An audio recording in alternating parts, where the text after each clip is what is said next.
अखिल देशांमध्ये युद्ध सुरू आहे, त्याचा फटका हा सर्वत्र बसल्याचा पाहायला मिळत आहे। सध्या जर बघितलं तर संपूर्ण पेट्रोल पंपावरती पेट्रोल संपल्याची अफवा पसरली गेली। त्यानंतर काही काळ जो आहे तो मोठा तणावग्रस्त जे आहे ते पेट्रोल पंपावरती निर्माण झाल्याचा आपल्याला पाहायला मिळत होता। सलग दुसऱ्या दिवशी आता पेट्रोल पंपावरती जे आहे ती मोठ्या प्रमाणात गर्दी झाली, त्यामुळे पेट्रोल पंपावरती असणारं पेट्रोल आणि डिझेल जे आहे ते इंधन संपल्याचं पाहायला मिळत आहे। त्यामुळे आता पेट्रोल पंपावरती अशा पद्धतीच्या पाट्या ज्या आहेत त्या लावण्यात आल्या आहेत। सर्व स्टॉक जो आहे तो संपला असल्याचं देखील आता पाट्या ज्या आहेत ते पेट्रोल पंपांनी लावल्याचं आपल्याला पाहायला मिळत आहे। मात्र अनेक ठिकाणी जे आहे ते आता पेट्रोल पंपावरती मोठ्या प्रमाणात गर्दी झाल्याची या ठिकाणी पेट्रोल भरण्यासाठी जे आहे ते पाहायला मिळत आहे। मोठ्या प्रमाणात दुचाकी जे आहे त्या या ठिकाणी आल्या आहेत आणि पेट्रोल मिळत नसल्याने या ठिकाणी जे आहे ते गर्दी झाल्याची देखील आपल्याला या ठिकाणी पाहायला मिळत आहे। मोठ्या संख्येने ग्राहक जे आहेत ते आता पेट्रोल भरण्यासाठी या ठिकाणी दाखल झालेले आहे। मात्र पेट्रोल जे आहे ते मिळत नसल्याचं पाहायला मिळतात। माझ्यासोबत बोलण्यासाठी काही नागरिक देखील आहेत। काय सांगाल, कुठून आलेत, पेट्रोल मिळत नाही? मी टोनगावून आलो, पेट्रोल नाही 2 दिवसापासून।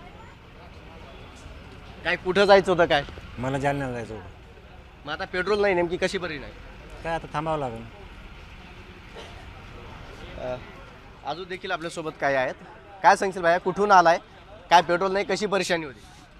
भरपूर परेशानी होणार आहे, कारण की कंपनीमुळे नाही का सगळंच बंद आहे।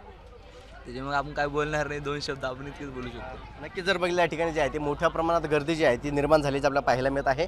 पेट्रोल आणि डिझेलचा तुटवडा जो आहे तो या ठिकाणी निर्माण झालेला आहे, त्यामुळे संपूर्ण पेट्रोल पंपावरती जी आहे ती मोठ्या प्रमाणात गर्दी असल्याची पाहायला मिळत आहे। दूरपर्यंत जर बघितलं तर रांगा ज्या आहेत त्या दुचाकी असेल आणि गाड्या असतील यांच्या लागल्याच्या पाहायला मिळत आहेत आणि त्यामुळे डिझेल आणि पेट्रोल हा साठा जो आहे तो लवकरच उपलब्ध होईल असं देखील आता पेट्रोल पंप शिवसेनेच्या वतीने सांगण्यात येत आहे। मात्र आता पेट्रोल कधी मिळणार असा प्रश्न जो आहे तो आता उपस्थित झाल्याचा पाहायला मिळत आहे।